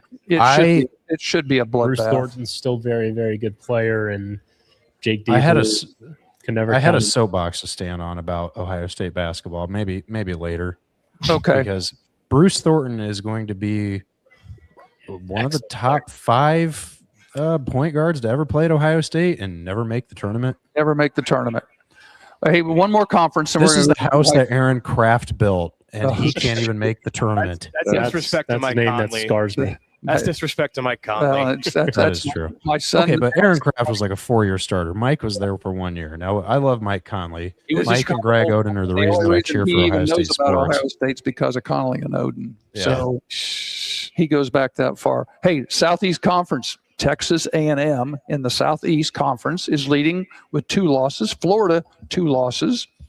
Kentucky, 3 losses. As bad as Kentucky's played, they have 3 losses in the conference. Wow. Arkansas, 3 losses. Vandy, 3 losses. Tennessee, 3 losses. And Vandy was one of those teams that was even more recently undefeated. They were undefeated. Yeah, they got to 19. Sure were. I think Florida's another team that's starting to figure it out. Yeah, I think so too. They're going to get basketball. better. Yep. And they killed You want to know another thing that really irks me about Ohio State basketball? Tell me. Is when they were looking for somebody to replace Chris Holtmann, their final 2 candidates before they got to Jake Diebler were John Calipari and Dusty May. Oh my! And they picked Jake Diebler. They passed on both of them, and they picked the wrong Diebler brother. To be honest, this one had been what? Had he been at Valpo as an assistant? Yes, and his brother John is on Thad's staff at Butler. Yes, exactly. Best 3-point shooter in Big Ten history. Last week was Calipari welcome home. UK beat Arkansas 85-77. Vandy had a close one with Ole Miss 71-68. A&M beat up on Georgia. Tennessee Auburn was a good game. I remember watching some of that 77-69. Florida beat up on Alabama, which was a surprise, 100-77 on Sunday of last week. The game that we were talking about earlier, where Chris Beard left early, got tossed, threw a fit, and didn't like a couple of calls. Tennessee and Mississippi, 84-66. Last night, surprise, surprise, Alabama beats Texas A&M 100-97. So that was a fun one. UK when Alabama gets going, they can put up a lot of points in a hurry. Yes, they do. Because all they do is shoot threes and layups. That is nothing wrong with their that. Entire strategy. Nothing wrong with Yeah, that. but when they can't hit it, they lose by 30 to Purdue. Well, yes, they do. Kentucky beat up on OU's 94-77. Saturday, the big game is Florida and Texas A&M. You mentioned how well Florida's playing. We're going to find out. The Gators are good, man. That's a Saturday night game, 8:30. Tennessee and UK. Anytime you get Tennessee and Kentucky, that's always a fun game as well. So that's college. Hey, Pat, I have a question. Do we have a minute to talk to Bennett about his experience at the national championship game? Yeah. Because you were down in Miami for that yes. Indiana game. That was unbelievable, wasn't it? It was surreal. And so this was my second straight national championship game I attended, and it was very different from having Notre Dame in it versus Indiana. In what way? All the same fans, though. Pretty much. But just simply, you could tell, and you saw a lot of stories come out of this as well, how much them reaching that point meant to the fan base and how quickly Kurt Signetti has changed everything at Indiana to make it a football school, right? Which, wouldn't think would be possible.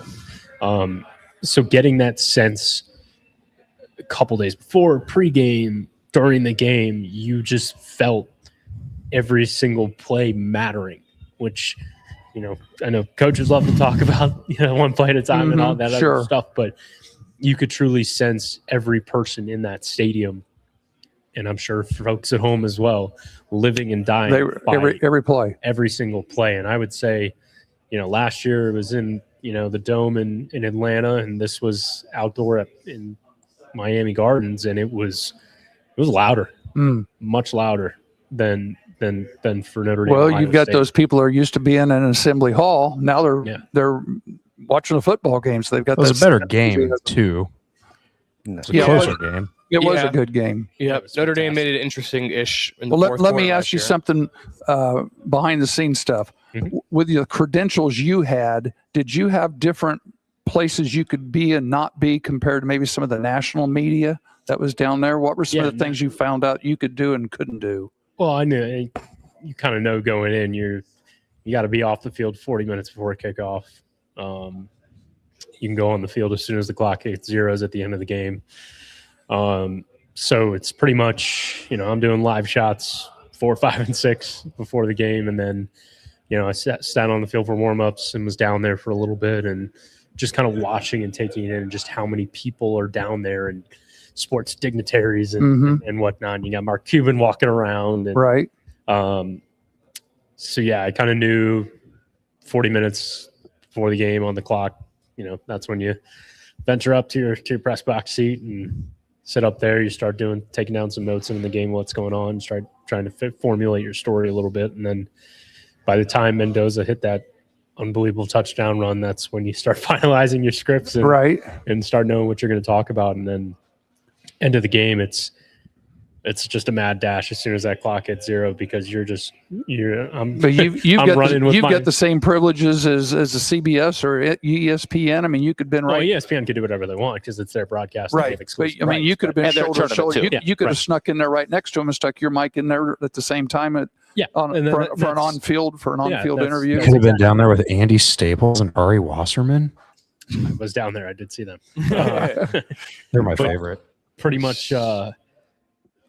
That's pretty much what you do is you just go down there. I was hardwired mic into my photographer's camera. We're both sprinting. Okay, where's so-and-so? Where's Pat Coogan? You're just kind of going along, but that's what everybody's doing. Yeah. Just follow the crowd, huh? It's a little bit, but then, you just see players kind of reacting. You just go, what does it mean? And then you stick the microphone in their face and, ask him a few questions. Then you move on and try and find somebody else. I think the first interview that I did, we got Elijah Surratt, and he was just beside himself. I mean, everybody was just kind of beside himself. And then you see, great. There's Pat Coogan. There's D'Angelo Pons. There's Mark Cuban. Got to interview Mark Cuban and everything too. So it was a really, really unique experience. And you knew going into the game what this would mean for Indiana fans and for the state of Indiana. And ultimately seeing a reality that no one thought was possible come to fruition was what was so truly remarkable. And you could sense that from the athletic director down to the players and support staff. And, we had a couple local ties to the program as well. Yeah. Now the athletic director is a graduate of Michigan City Rogers High School back in the 80s. Scott Dolson, yes, 84. Yep. You didn't bring up the semi-state game, I hope. I did not. Good. If you're gonna have the camera on Bennett, turn your phone sideways. Oh, sorry. I only put it for a second. There you go. Hey, there we go. Now we got Bennett on this live stream. There you got Bennett. How's it going? Yeah. There we go. I'm also the camera. I'm doing what you normally do. How's that? There you go. So I might get to bring you along now. They got a face for a voice. Yeah. It was just a great experience, and just seeing how much it meant to every single person in that stadium was truly remarkable. Especially Don Fisher, who's been doing it forever and ever and ever. Yeah, I ran into him in the tunnel, and just what was his reaction? He still looked in disbelief, just happy. Yeah, he had just a big smile on his face. I didn't get to talk to him, but just kind of walked by him, and it was he was still shocked. I'm sure that's a moment for him where that won't hit him really until like now. Yeah, a couple weeks. Maybe spring. Right, spring. And if you remember, he broadcasted the basketball game that's the next what day. I was getting ready to say. He had to get on a plane and get home. No, he had a noon ball game the next home. No, that was the semifinal. Sorry, you did the Peach Bowl in Atlanta, then he flew back for the noon IU hoops Spence hoops game. Yeah. Okay. So, yeah. What a pros pro that is. Like, I'm just gonna fly back from the biggest game I just broadcasted of my life and do IU against Nebraska. It was Nebraska. It helps when you can know that the next week you're still gonna have the biggest game. Yeah, I know, it's crazy. Exactly. Yeah, I wonder if IU had lost to Oregon, he would have been like, I don't basketball. We could let the intern do that one. All right. Well, hey, we need to talk about some. Let's talk girls high school for just a few minutes. Sectional tournaments, we're middle of sectional week with the girls, and I've got this stuff. Kenny and I've been over at Penn for the Penn Invitational. I was going to say, and there's a lot of sectionals. You two had a chance, you two had a chance, but that's one of my observations in general is girls sectionals are bad. This is there's a lot of bad basketball going on right now. This is my 8th year up here, not to brag or anything, but and I think that this is probably the year where proceeds to brag. I've been here 8 years now. I'm an old guy. That's my 4th. It's you're just you're half as whatever. Anyway, so your career is half of Bennett's life. Is that what you're trying to say? No, I'm never mind. I was going to make an insult joke, but I'm not going to do it because I'm a nice guy. And anyway, my point is like this feels like the most like uncompetitive sectionals of like that I've been around were like, it's okay, Penn's going to win that one. Warsaw's probably going to win their one, right? Like Northridge could give them a game a little bit, but it's Warsaw and it's Penn. The only one that's kind of intriguing is that 3A1 at Marion, because St. Joe and Culver Academy could be a competitive, like that could be a really good game tomorrow night. If they get there Saturday night, that could be the game, like the best game of the area Saturday. But like Marquette Catholic in 1A is so good. Elkhart Christian and that 1A sectional is really good. Like they should take care of business. Bremen in the 2A sectional is like really good. They should take care of business. Like I don't know if it's like necessarily been I don't know if there's a girls team that is chalky. Like, yes, it's very chalky so far. Mm-hmm. And I don't know if there's a girls team that's like as good as like what those Washington girls, the last couple of years have been. But like, there's a lot of teams that they're gonna win sectional, and they're gonna be favored in the regional too, just based on the draw. Like Penn will probably be favored, Bremen will be favored. If St. Joe gets past Culver, they'll be favored. Elkhart Christian, Marquette Catholic's the favorite to win the whole 1A state. So like they'll still have to go through Fremont at some point. That'll be the regional game, which would be a very good game. Well, and one of the things I had here, and you guys I can share some of this with you. Then in the 4A, and I called it the North Regional. Because it's not northeast, northwest anymore. It's north and then north central and then south central, and south is the way they draw it up on the state, because they just go across the state and just kind of snake through, and it's there's a lot of gerrymandering going on too, as we can point out. But up here in the North Regional, Warsaw is the best team without a doubt. By far. Warsaw is 1, Penn is 2. Valpo is 3, who beat Penn during the season.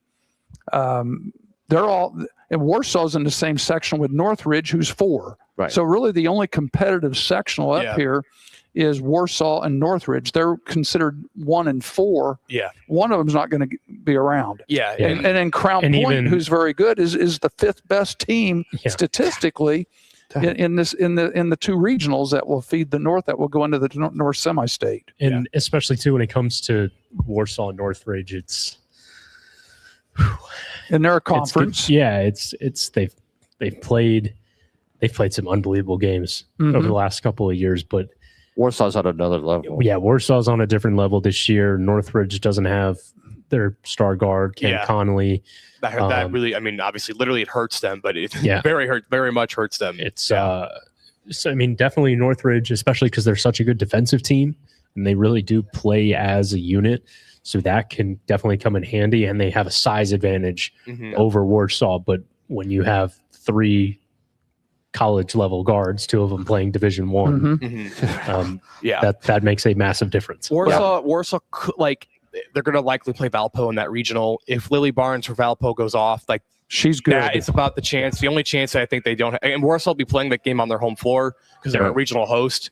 Warsaw's biggest hurdle will be Homestead in the semi-state, because they lost Homestead earlier this year. Right. Homestead's playing really, really good at basketball out of Fort Wayne. That is their biggest hurdle going forward, probably to a repeat trip to Cambridge. Well, and let's look at that other part of the North semi-state, the North Central part, which I'll call it. You mentioned Homestead. If Homestead and Warsaw played right now, statistically, Warsaw's a 2-point favorite.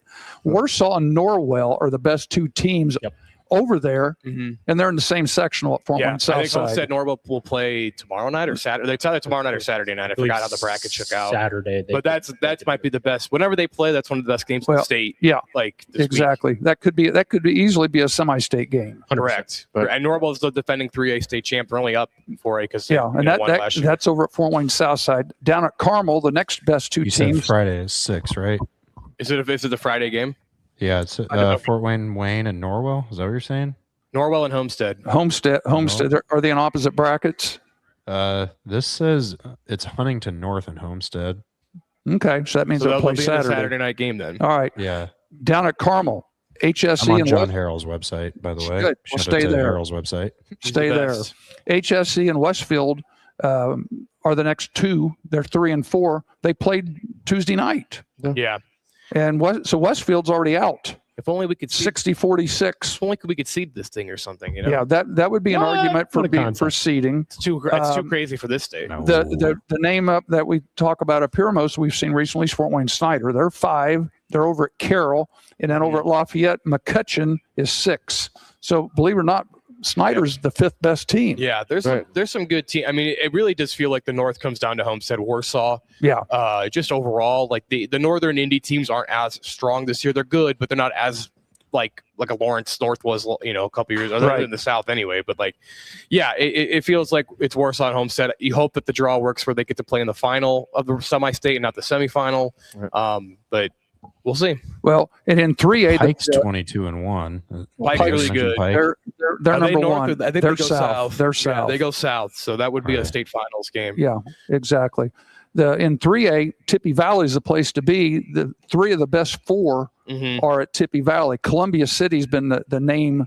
Yes. We've read mostly here the last couple of years, but you got Columbia City, Tippy Valley are 1 and 2. Then you've got St. Joe over at Mishawaka Marion. Then we go back over to Valley Fairfield, who's had some good success. They're 3A, and they're the 4th best. Then we go over to KV, Kankakee Valley, and Lowell, and then the 7th best team is Highland, and they'll walk through the Calumet sectional. Yeah, that's what I was saying earlier. Like St. Joe Culver winner probably is the favorite in regional because they're going to play Highland. Yeah, and look, Highland pulled an upset last year, so you can't discredit Highland. I forgot who they beat, but I think it was Culver Academy, wasn't it? Yeah, it was their first regional championship ever, or in a long time at least. So you can't discredit that, but St. Joe's got that freshman, Ari Roel, excuse me. She's really good, but Culver's got a great freshman as well, Culver Academy. So that game on Saturday is going to be very fun. 6 p.m. start, just a reminder. That's why we brought you. You're welcome, Bennett. Well, and some of the games that we've already talked, some of the good teams, Zionsville and Fishers have already played. They were both top 10s, 50-37. Boys, the pizza's here. Yeah, I know. Pendleton, Mount Vernon, Floyd Central, Jeffersonville. Over in the North Regional, your best team is Belmont at Mississinawa. I'll go through these quickly. Here's one that's interesting. Connorsville is the 2nd best team, and they're playing down at Yorktown. Now, think about geography. Where's Connorsville? Right near Oxford, Ohio. Yeah. South of Newcastle. South of Newcastle, which is south of, is right on I-70. Hey, pretty darn near Richmond. They sent Northwood to a northern regional site at Newcastle a couple years ago. So I don't want to hear anyone complaining about Connorsville. So it's very possible if Connorsville wins the Yorktown sectional, which is right next to Muncie, they could be coming up here. Yeah, very semi-state for sure. And very funny. And you got Jay County, who's even with them. I love, by the way, that Newcastle, on the boys' side, Newcastle is a northern regional host and a southern semi-state host. Exactly. Yes. I've seen that. Who can tell me the most famous? They're on the state Who line. can tell me the most famous alum from Connorsville? Phil Cox. Phil Cox? Matt Howard from Butler. Real quick. Oh, you're on 2A. Go ahead. No, it's okay. I was going to mention 2A because we're running, with the girls. Bremen. End of story. Yeah. Believe it or not, that regional or semi-state matchup between Bremen and Whitco will be believe it or not, Bremen is number 3. Whitco and Bluffton are in the same section over at Woodland. Yeah. They're 1 and 2. Yeah. And then Bremen is number 3. The draw worked out, like I said, man, for a lot of these area teams to get to semi-state. It's going to be a very busy Saturday, the 21st, coming up. And over on the other side, 14th for the regional. But at Benton Central, Rensselaer is the best. If the Rensselaer was over here on the other side, they'd be about 3rd. What's Radke coaching them? So you've got Rensselaer, you've got LaPel is north, Oak Hill is north, Alexandria is north. Those are some of the teams that are in that other one. 1A. We can probably just mention one thing. Michigan City Marquette, who beat Crown Point. And Hammond Morton. Yep. And they gave Westfield a run in the tournament in Northridge. Yeah, Terra, Their 3 losses came within 24 hours of each other at the Northridge tournament against 4A teams. Yes. Yeah. And so they're very, very good. They are a team that would win 2A. The other side of that, the best team over there is Fountain Central. And Fountain Central they'd be the 2nd best team up there. I'm only nervous for Marquette in the regional game because it's a full week to prepare, and it's going to be against Fremont more than likely. And Fremont's a very good team. They're 19-2, 20-2. You get a full week to think of a game plan. 23-2. 23, it's even better. 23. You get a full week to prepare against Marquette. You can think of the best junk defense possible to beat them. That would scare me a little bit as a Marquette fan, coach, but they're just so good right now. And it's Lanaya Davis, who I think should be an Indian All-Star. 100%. There should be no debate about this. Northern Illinois commit. And I would say a candidate for Miss Basketball. Yeah. It's tough to win Miss Basketball, but I agree she should be in the conversation. But I mean, she's got to have a dominant postseason run to probably get into that conversation. 100%. Because there's the indie girls that are going to, and Warsaw's got a couple, and Homestead, and Sure, they do. The only two losses that Fremont has were both the East Side. Once in the regular season and once in the NECC. So right, and East Side's a very good 2A team. So yeah. Mm-hmm. All right, let's switch over to boys. We've got some conference championships going on. Here's a biggie. Here's a news flash. Happening right now. Here's a news flash in the Hoosier Plains. Name the team in the Hoosier Plains. I know the Hoosier Plains. I wrote the story. I broke the story. Bethany Christian. Hoosier North. Hoosier North. Right. Bethany I broke the story about the Hoosier Plains Conference. There you becoming go. a thing, not to brag. Career Academy, I think, in that too. Well, tonight, I didn't know about Career Academy getting added to it. Bethany Christian at Career Academy tonight, right now. Mm-hmm. The winner is, if Bethany wins, they win outright. Mm-hmm. If Career beats them, they'll tie. Oregon Davis was in that conference for 24 hours, and then their AD emailed me after the story published and be like, actually, we're not going to do it. Like, okay. Aubrey no did, Oregon Davis. Okay. That's funny. All right, Northern Lakes, Northridge, Northwood, and Goshen. Northridge is really good. Northridge is really good. We could get into the Wawasee soap operas going on right now, but we'll see who's playing for them now. Good. Yeah, we'll avoid that one for now. Let's leave that. I like Northridge a lot, man. I know they lost to Goshen earlier this year, but that's a team that when they get going is they are. You talk about like Indiana All-Star. Brady Scholl has to be in this conversation. He's good, isn't he? Has to be in this conversation. And if the only issue with the 4A in the North is Fishers exists, so they're not. The ceiling is semi-state final if the bracket shakes out for you, but that's a guy that something South Bend Riley knows all too well. And Mishawaka, I think. Yeah. No, they lost to Wayne 2 years ago, but no, I mean even Northwood. You're right. A couple years ago. Tonight, correct. Northwood's at Concord. Goshen Northwood should have their way with winning Plymouth. At the moment. Warsaw at Mishawaka. Those are all games that they should win. Yeah. Hey, what did I miss about Wawasee? We'll tell you later. We'll tell you off the air. Okay. We just had Joe on last week, didn't we? Yeah, I was going to say. Kiss of death. He she better not get. Never come on Coach's Corner again. Coach's Corner. Should we clear I got February. I got 3 more months. There you go. Should we clear out our desks or something? NIC. I don't know. We're the Black Widow of NIC. We thought we were going to have a good game Tuesday night. Riley and Marion. What happened on that? Well, when you make 18 3-pointers, yeah, that destroys the 2-3 zone pretty quick. That's called good coaching, right? Yeah. Let's make 18 threes. Yeah. And the transfer from Washington, Corey Park. Yeah. 11. He had 11 of them, right? Single game record. Yeah. Yeah. And then St. Joe beat up on Career Academy, or not Career, Culver Academy. Culver. That's a sectional. No. Yes. No. St. Joe moved up. St. Joe's at 4A. Yeah. Never mind. Sectional, that 4A sectional right now. St. Joe, Riley, Penn. They're loaded. And then LaPorte and Michigan City are also solid. And Adams is not like a pushover. No. 6 of the 7 in no disrespect to Mishawaka. They'll probably admit to themselves they're in a rebuilding kind of phase. Sure. That might be the best sectional I've seen in my time up here. It's incredible, and it's at Mishawaka, so you don't have to travel to the Central Time Zone. It's great, and they could probably have that one. They could have that one at Notre Dame this year. I bet they'd have enough people. They could fill it up. It would be. It's going to be fantastic. Back in the old days, they did. Your old timers will tell you until 95, 96, the section was at Notre Dame. Yeah, and they would broadcast the final on WSBT. Nice. Cheap plug. Good plug. All right. St. Joe's at Adams. I'll tell you what, Shout out KP. The unofficial conference title game is Tuesday, Penn and St. Joe. Yeah. Yes. That's going to be a fantastic game. And tonight, I was going to say, St. Joe's at Adams right now. St. Joe is up 44-39 at half. Okay. That's a lot of points. Adams will hang around, man. They were close with Penn. That final score is misleading. They got some talent there. They might be a team next year. They only got the 1 or 2 seniors graduating. So. Penn and Marion tonight. I think Penn should probably take care of Penn and Marion. I don't take care of business. Tomorrow at 6 or 6:30, Mount Carmel. That's a Saturday. Saturday. I'm sorry. Saturday. The girls get Friday night, man. That's right. Saturday. Bremen and Elkhart. No, that's a game that Bremen needs to play a game like that. That'll be good for them. Win or lose, that'll be a good one. It's 1:30 in the afternoon for anybody that cares. Mount Carmel's coming over here. I think it's a 6 o'clock start on Saturday. They play at St. Joe. Yeah. Penn goes over to Chesterton for an afternoon game. Portage is doing really well in the Duneland.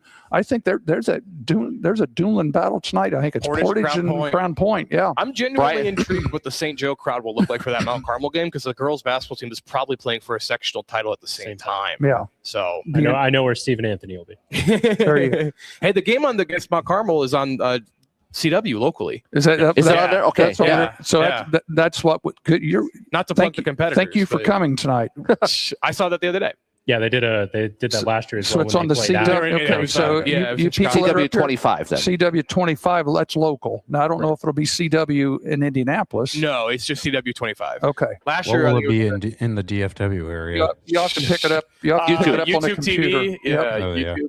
Just get rid of your location services. Change your location to South Bend for streaming sites, maybe.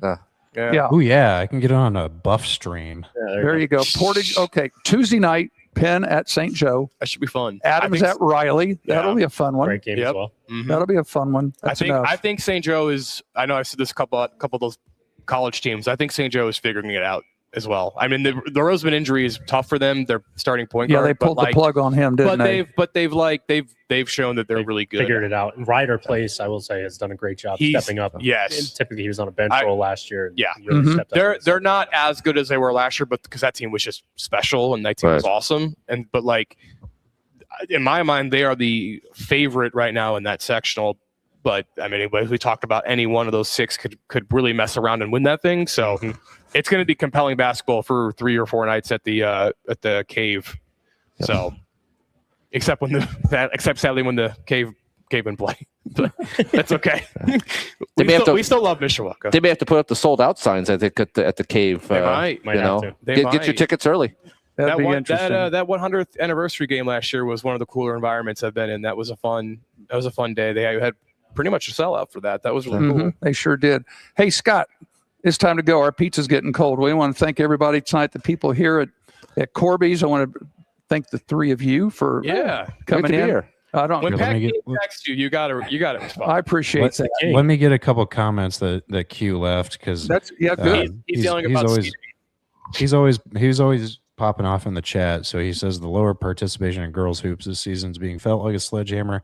Feeder systems need to be rebuilt, and then that is true. Yes, the open enrollment that everybody wants. Yeah, the thing that everybody wants is the seating. So don't bring it up. You know how many old heads are keel every time you bring up change in Indiana high school basketball. Commissioner in 20 years, so I'm going to bring up seating at every meeting. Are you going to seed the sectionals? You're going to seed the best 16 or whatever? Well, they're bringing the shot clock in, aren't they? They're talking about it. They're talking about it. I will say what's something interesting that is maybe. Please bring the shot clock. I don't mind shot clock. Here's something. Shrek will never win another game. Here's something maybe flying under the radar that hasn't been talked about a ton yet. Baseball is trying to double the number of sectionals to where it's only 4 teams per sectional, so it helps with the pitching. And basically just add a regional semifinal game and then a regional finals. That would kind of make up for that. And the Coaches Association has also proposed seeding the baseball sectionals. Okay. I'll have to reach out to my friends at New Carlisle and ask them about that. Yeah, right. I here's the thing. I don't mind the double. Call your chief of staff. Doubling the sectionals and having four per sectional. It's obviously going to be a lot more chaotic for the journalists to cover this because it's double the sites. But won't somebody think of the journalists? Seriously, but purely from a pitching perspective, I understand it's the only sport where you lose a guy because they played. Right. You know what I mean? So you got it. That's an under the radar. I saw that they posted that a couple months ago. It technically came up at the IHSA meeting last month. They're not going to really talk about it. It won't happen this year or next year, I think, but just keep that in mind. They might do that. Teams only have 2 pitchers or they struggle because you've got to find a 3rd and 4th pitcher to get through those tournaments, especially the 2 games with the limitations of putting on pitch counts and stuff. Right. So, hey, we'll be back next week. We'll talk about the Super Bowl a little bit, and we'll talk some more about college and high school basketball as we near the end of the season here. The boys in Indiana are getting hot and heavy here in February, and had a lot of fun. So, Scott, appreciate your time tonight, and we will see everybody next week here in Coach's Corner.